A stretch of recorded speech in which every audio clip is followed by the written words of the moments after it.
It is so important for people to go outside, y'all. Just like that, he cool. Like my son cool.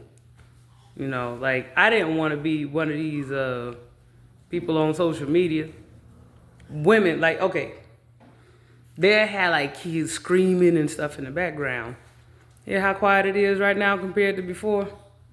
Outside, sunlight. And it got me thinking, I'm like, okay, if I got him, right? He too. His sister, she loved going outside. From the time I open the door, she ready to go, right? If you got a 2-year-old that act the fool because he ain't been outside, what it look like when you got grown people that don't go outside? Especially these folks that work from home. Like they've been in the house for like months, no sunlight.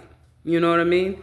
And I get it. I mean, we live in a time period where you can live pretty comfortably. You know, you don't even have to. I might be late, but I just discovered Instacart. You can get on there, get on the app. Your groceries can come to you. Your favorite restaurants can come to you. With Amazon, you know, you don't even have to go clothing shopping, not even furniture shopping really. I've gotten a lot of good deals getting stuff for the kids. But you gotta go outside. My son too, he don't pay no bills, he don't pay no taxes. That boy had a whole meltdown. Okay? Now there has been times when I've jumped in the car and taken him somewhere, but no, he's got to know what's around him. And I think that's the problem, is that a lot of times we don't know what's around us. Like, you know, I started feeling weird in the house. Just one day I just woke up and I felt weird. Went outside, guess what I saw? Hornet's nest. Okay, this is how I interpret that. I'm in a house. Everything's fine for like weeks. And then all of a sudden I just feel like something's in my space, right? Like something's invading me. Well, you go outside. Now I ain't got that anxiety. I'm like, what is going on? Like, I'm very in touch with my environment. Like I said, I grew up in a time where you go outside, you ride your bikes, you know, you meet your friends. I grew up in an era where the internet was just coming on the scene. So I can't say this enough. You go outside, you meet people, you learn your community and everything. Now, I will say where I stay at, it's a small town north of Charlotte called China Grove. Very small town. It's very rural out here. It's not really a hustle and bustle type life. It's really quiet, pretty tranquil. As far as family life, I mean, it's good for like small children. But again, I'm learning. I'm learning the area and everything, right? But one thing about living in a city, the internet and mainstream media entertainment has a lot to do with the way them folks think. This is what I want to bring up. This is a small little hick town, in my opinion. It's a small little redneck town. I've seen like a handful of black people here. In fact, the only black people I've ever seen here that look like they got their stuff together, a lot of times their spouse, legally married, not their baby mama, not their baby daddy, they are legally married to a white person here. And at first that made me feel weird because I grew up in the city. And I grew up in Charlotte, black city. So in Charlotte, they still kind of segregate, right? So, you know, me and my husband moving to this small town, and it's like a little hick town, little redneck town, it took a little adjusting for me personally. Now, he grew up in a white neighborhood. I didn't. So, you know, it was kind of a culture shock. But at the same time, walking around the town, talking to people, interacting with more people than just my neighbors, which my neighbors are super cool, it was really nice, you know. Now, Junior, he a homebody, so he wasn't excited at all. But Jazz, my daughter, she out here saying hey to everybody. They asking her questions. She says yes to everything. You know, she's just a nice person. But, you know, she made some friends. You know, we even, saw a place down there for the kids where they could go and have ice cream, interact with other kids. They got little toys for the little kids and everything else. So, you know, it's not a whole lot to do, but we're not trying to do a whole lot either. Like, our kids are small, right?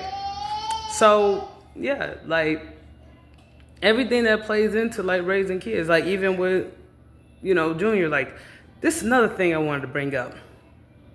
I had some family members that accused me of coddling my son too much and making him soft.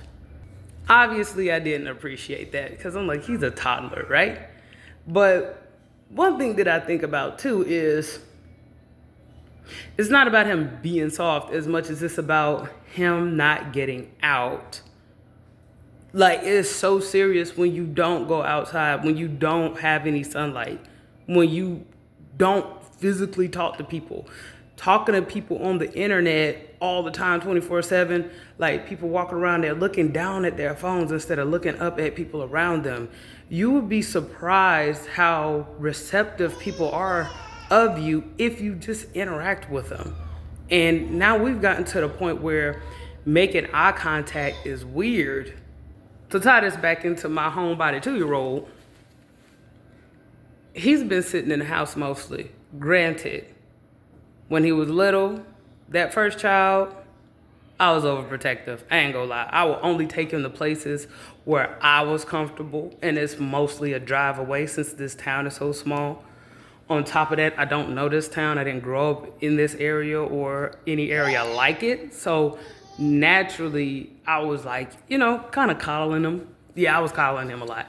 Then on top of that, being pregnant, he hung out with me all the time while I was pregnant. And he's just been used to 24/7 being in the house. Only time when he has an adventure is when dad take him out.